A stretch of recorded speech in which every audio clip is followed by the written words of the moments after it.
భారత రాజకీయాల్లో ఇటీవల పార్లమెంట్ వేదికగా జరిగిన చర్చలు మరోసారి జాతీయ స్థాయిలో దృష్టిని ఆకర్షించాయి.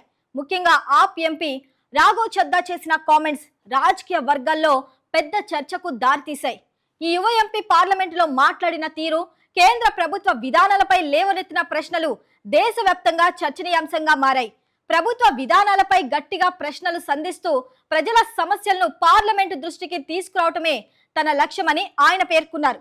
ఈ నేపథ్యంలో ఆయన ప్రసంగం, అందులోని రాజకీయ సందేశం, కేంద్రంపై చేసిన విమర్శలు, ఇతర పార్టీల ప్రతిస్పందనలు ఇవన్నీ కలిపి దేశ రాజకీయాల్లో ఆసక్తికరమైన చర్చకు దారితీశాయి. ఇంతకీ ఆయన చేసిన కామెంట్స్ ఏంటి?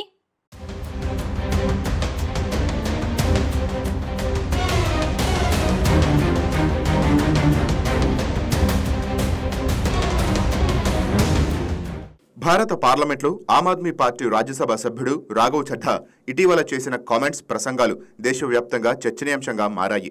ఈ యువనేత పార్లమెంటును సామాన్య ప్రజలు మాట్లాడే వేదికగా మార్చారు.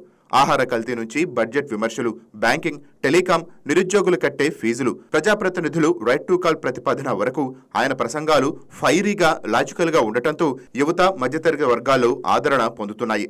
బడ్జెట్ సెషన్లో ఆయన చేసిన కామెంట్స్ ఫైనాన్స్ మంత్రి నిర్మలా సీతారామన్ను కూడా ఆలోచనలో పడేశాయి.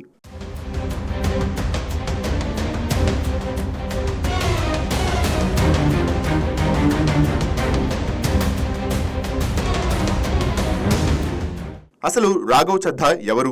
చార్టర్డ్ అకౌంట్ నేపథ్యం ఉన్న రాఘవ్ చద్దా ఢిల్లీలో ఎమ్మెల్యేగా పనిచేసిన తర్వాత రాజ్యసభకు ఎన్నిక అయ్యారు. ఆ పార్టీలో యువనేతగా ఆర్థిక విషయాల్లో నిపుణుడిగా పేరుగాంచారు. పార్లమెంట్లో ఆయన ప్రసంగాలు సాధారణంగా డేటా ఆధారితంగా సమస్యలను లోతుగా విశ్లేషించేలా ఉంటాయి. ఇటీవల వింటర్ బడ్జెట్ సెషన్లో ఆయన లేవనెత్తిన అంశాలు దేశవ్యాప్తంగా చర్చకు దారితీశాయి.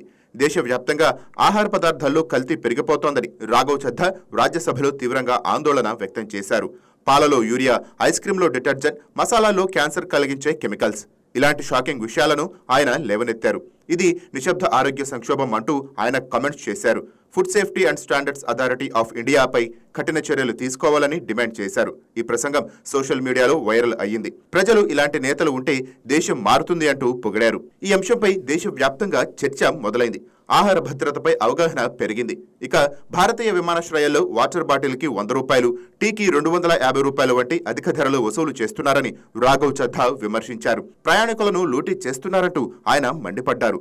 దీని తర్వాత ఉడాన్ యాత్రి కేఫ్ వంటి చౌక ఆహార దుకాణాలు ప్రారంభం అయ్యాయని ఆయన పేర్కొన్నారు. ఈ వ్యాఖ్యలు ప్రయాణికుల్లో ఆదరణ పొందాయి.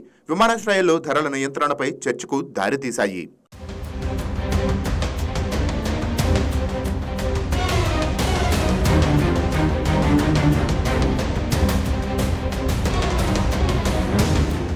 బడ్జెట్ సెషన్లో రాఘవ్ చద్దా చేసిన ప్రసంగం సంచలనం రేపింది.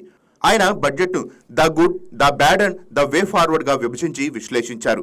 మధ్యతరగతికి ఎలాంటి రాయితీలు లేవని, ఆదాయ పన్ను స్లాబులు మారలేదని, ఇన్ఫ్లేషన్తో జీతాలు స్థిరంగా ఉన్నాయని విమర్శించారు. మధ్యతరగతి రిచ్ అండ్ పూర్ మధ్య శాండ్విచ్ అయిపోయిందంటూ కామెంట్స్ చేశారు. Long term capital gains tax retail ఇన్వెస్టర్లపై తీసివేయాలని సూచించారు. Inflation linked salary revision act తీసుకురావాలని ప్రతిపాదించారు. ఈ ప్రసంగంలో ఫైనాన్స్ మంత్రి నిర్మలా సీతారామన్ స్టేర్ ఇచ్చిన సీన్ కూడా వైరల్ అయ్యింది. ఆయన కామెంట్స్ మధ్యతరగతి ఆందోళనను ప్రతిబింబించాయి. ఇక బ్యాంకు ఛార్జీలపైన ఆయన ఫైర్ అయ్యారు. కనీస బ్యాలెన్స్, ఏటీఎం, ఎస్ఎంఎస్ అలర్ట్ పేరుతో సామాన్య ప్రజల జేబులు ఖాళీ చేస్తున్నారని విమర్శించారు. ఏఐ, జీపీయూ కాస్ట్ పెరుగుదలపై ఆందోళన వ్యక్తం చేశారు. ఇండియా ఏఐ అభివృద్ధికి జీపీయూలు కీలకమని, గ్లోబల్ సప్లై చైన్ సమస్యలు భారత ఆశలను అడ్డుకుంటున్నాయని చెప్పారు. Block chain land registry, crypto regularisation వంటి రిఫార్మ్ సూచించారు. ఇక గిగ్ వర్కర్ల సమస్యల గురించి కూడా పార్లమెంట్లో ప్రస్తావించారు. 10 నిమిషాల్లో డెలివరీ అంటూ టార్గెట్లు పెట్టడంపై ఫైర్ అయ్యారు. దీనివల్ల గిగ్ వర్కర్లు డెలివరీ హడావిడిలో యాక్సిడెంట్స్ కు గురవుతున్నారని ఆవేదన వ్యక్తం చేశారు. ఇలాంటి స్కీమ్స్ ను వెంటనే బ్యాన్ చేయాలని డిమాండ్ చేశారు.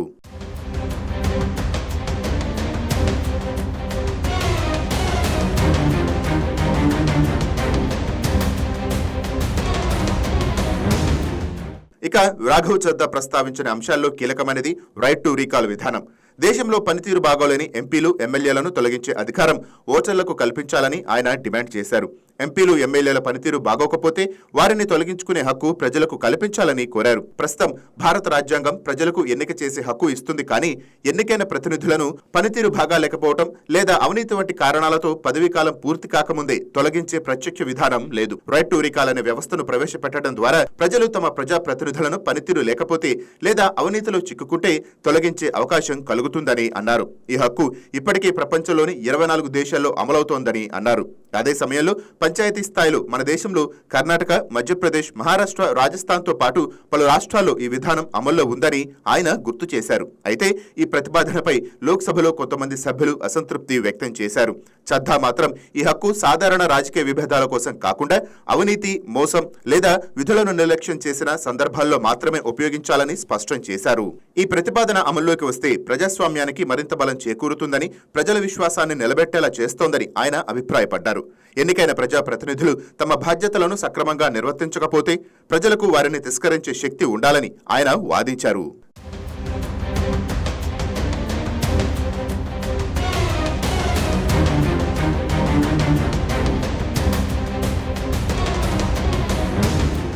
దేశంలో మొబైల్ ఫోన్ వినియోగం రోజురోజుకు పెరుగుతున్న నేపథ్యంలో టెలికాం సేవల నిబంధనలపై పార్లమెంట్లో ఆసక్తికర చర్చ జరిగింది.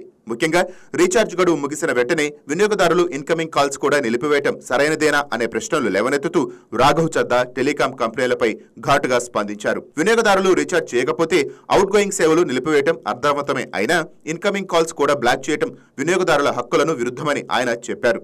కోట్లాది మంది మొబైల్ వినియోగదారులు ఈ సమస్యను ఎదుర్కొంటున్నారని తెలిపారు. వినియోగదారులు రీఛార్జ్ చేయకపోతే అవుట్ గోయింగ్ సేవలు ఆపడం సరే, కానీ ఇన్కమింగ్ కాల్స్ కూడా ఎందుకు నిలిపివేస్తారు? ఒక వ్యక్తికి కాల్ రావడానికి కూడా కంపెనీలు అనుమతించకపోవటం ఎలా నయం అని ఆయన ప్రశ్నించారు. మొబైల్ నంబర్ అనేది వ్యక్తిగత గుర్తింపుగా మారిపోయిందన్నారు. బ్యాంకింగ్ సేవలు, ఉద్యోగ సమాచారం, ప్రభుత్వ పథకాలు, కుటుంబ సభ్యుల కమ్యూనికేషన్ ఇవన్నీ కూడా మొబైల్ నంబర్తోనే ముడిపడి ఉన్నాయని గుర్తు చేశారు. మొబైల్ ఫోన్ సేవలు ఇప్పుడు విలాసం కాదని, అవసరమని పేర్కొన్నారు. గ్రామీణ ప్రాంతాల నుంచి నగరాల వరకు ప్రతి ఒక్కరూ మొబైల్ సేవలపై ఆధారపడుతున్నారని ఆయన అన్నారు.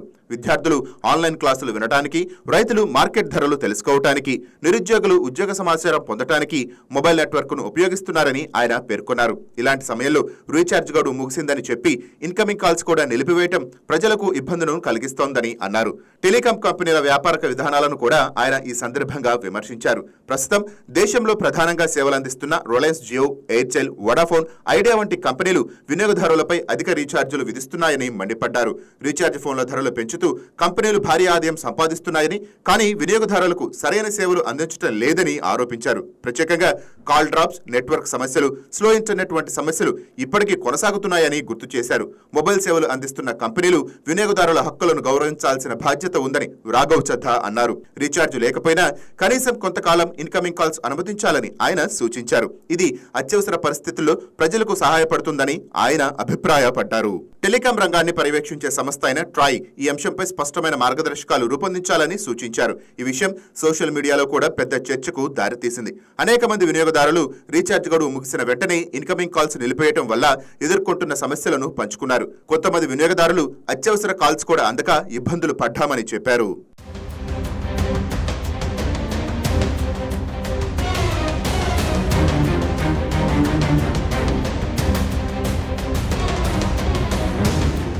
ప్రభుత్వ ఉద్యోగాల నియామక పరీక్షల సమయంలో నిరుద్యోగులు చెల్లించే భారీ ఫీజుల అంశాన్ని లేవనెత్తుతూ రాఘవ్ చద్దా చేసిన కామెంట్స్ సోషల్ మీడియాలో వైరల్ అవుతున్నాయి. లక్షలాది మంది నిరుద్యోగులు పరీక్షలకు దరఖాస్తు చేస్తూ ఫీజులు చెల్లిస్తున్నారు, కానీ ఉద్యోగాలు మాత్రం వందల్లోనే ఉన్నాయి. మరి ఈ ఫీజుల రూపంలో వచ్చే భారీ డబ్బు ఎక్కడికి వెళుతోందని ఆయన ప్రశ్నించారు. ప్రస్తుతం అనేక ప్రభుత్వ సంస్థలు నిర్వహించే నియామక పరీక్షలకు అభ్యర్థులు ఫీజులు చెల్లించాల్సి వస్తోంది. ఒక్కో పరీక్షకు వందల నుంచి వేల రూపాయల వరకు ఫీజులు వసూలు చేస్తున్నారని చెప్పారు. దేశంలో ప్రభుత్వ ఉద్యోగాల కోసం పోటీ తీవ్రంగా ఉండటంతో లక్షలాది మంది యువకులు ఒక్కో నోటిఫికేషన్ కు అప్లై చేస్తున్నారని ఆయన చెప్పారు. అలాంటి సమయంలో ఫీజుల రూపంలో ప్రభుత్వ సంస్థలకు భారీ ఆదాయం వస్తోందని ఆయన సూచించారు. ఒక పరీక్షకు 1,00,000 మంది అప్లై చేస్తే ఒక్కొక్కరు 500 రూపాయలు చెల్లించినా ఎంత డబ్బు వస్తుందో ఆలోచించండి ఆయన అన్నారు. కొన్నిసార్లు ఒక పరీక్షకు లక్షల మంది పోటీ పడితే చివరకు ఎంపికయ్యేవారు కొన్ని వందల మంది మాత్రమే ఉంటారని అన్నారు. దీంతో చాలా మంది యువకులు నిరాశకు గురవుతున్నారని చెప్పారు. కాబట్టి ఉద్యోగానికి ఎంపిక కాని నిరుద్యోగికి తాను కట్టిన ఫీజును రిఫండ్ చేయాలని సూచించారు. ఈ సందర్భంగా నిరుద్యోగుల పరిస్థితిని కూడా రాఘవ్ చద్దా వివరించారు. ఉద్యోగం లేకపోయినా ఉద్యోగం కోసం ప్రయత్నించే యువతకు పరీక్ష ఫీజులు అదనపు భారం మారుతున్నాయని ఆయన పేర్కొన్నారు.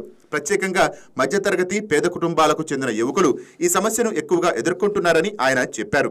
అసలు పరీక్ష రూపంలో ఫీజులు వచ్చే డబ్బు ఎలా ఉపయోగపడుతుందో ప్రభుత్వం స్పష్టంగా చెప్పాలని డిమాండ్ చేశారు. ఈ సమస్యకు పరిష్కారంగా కొన్ని మార్పులు అవసరమని ఆయన సూచించారు. ముఖ్యంగా నిరుద్యోగులకు ఉపశమనం కలిగించే విధంగా పరీక్షా ఫీజులను తగ్గించాలని లేదా మినహాయించాలని ఆయన అన్నారు. అలాగే ఒకే రకమైన ఉద్యోగాలకు ఒకే పరీక్షా విధానం ఉండేలా చర్యలు తీసుకోవాలని సూచించారు. దీంతో అభ్యర్థులు మళ్లీ ఫీజులు చెల్లించాల్సిన అవసరం తగ్గుతుందని ఆయన అభిప్రాయపడ్డారు. రాఘవ్ చద్దా చేసిన కామెంట్స్ సోషల్ మీడియాలో పెద్ద ఎత్తున వైరల్ అయ్యాయి. అనేక మంది యువకులు ఆయన సూచనలకు మద్దతు తెలిపారు.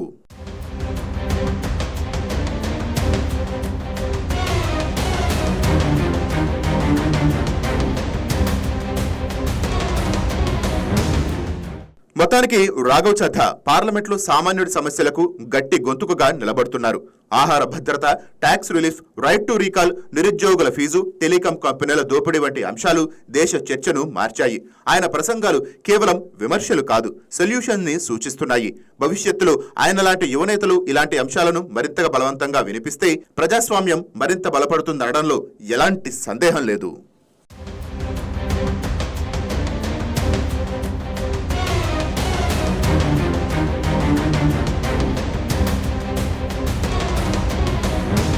Please subscribe to YK TV Network. Please subscribe to YK TV. Please watch YK News.